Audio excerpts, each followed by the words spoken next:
Mencekam di zona hitam Papua, operasi balasan 36 Kodam OPM jelang HUT tanggal 1 Juli bocor, TNI Polri siaga. Gugurnya 30 lebih anggota OPM sepanjang bulan Mei-Juli tahun 2025 membuat separatis Papua ini menyiapkan serangan balasan. Beredar informasi jika serangan besar-besaran akan dilakukan OPM jelang HUT OPM tanggal 1 Juli mendatang. Informasi ini bocor setelah informasi dan barang bukti milik Egyanus berupa ponsel dan beberapa lainnya disita TNI. OPM seperti diumumkan Jubir Sebi Sambom telah menyiapkan 36 komando operasi di zona hitam Papua dan menyiapkan serangan serentak terutama di kawasan Jaya Wijaya.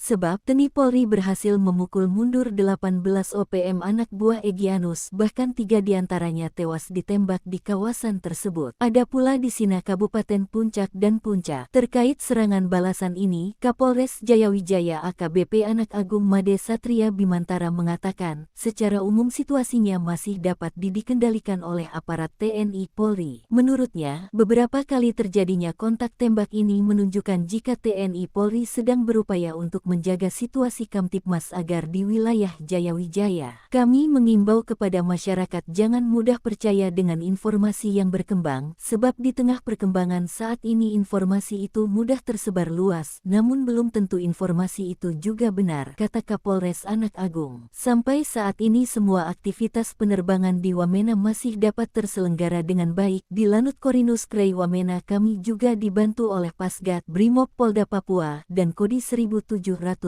Jayawijaya untuk pengamanan area sekitar bandara, katanya. Sementara itu Dandim 1702 Jayawijaya, Letkol Reza Mamoribo mengaku tugas TNI salah satunya membantu kepolisian, sehingga aparat dari TNI juga berkolaborasi melakukan patroli, razia di jalan untuk menutup ruang gerak dari KKB. Saat ini situasi bisa dikendalikan dan masyarakat bisa beraktivitas seperti biasa. Namun memperhatikan dari sisi aspek keamanan, beberapa waktu lalu Bupati sudah mengumpulkan kepala distrik dan kepala kampung untuk menyampaikan itu, katanya. Disebutkan TNI siaga tempur, Elite Rider, hingga pasukan khusus disiagakan di seluruh zona hitam Papua. Di tempat yang sama dan Lanut Korinus Krei Wamena Letkol Penerbang Kamto Adi menyatakan TNI AU bertanggung jawab penuh terhadap pengamanan wilayah Bandara Wamena, baik itu skandro tempur dan Kopasgat selalu siaga.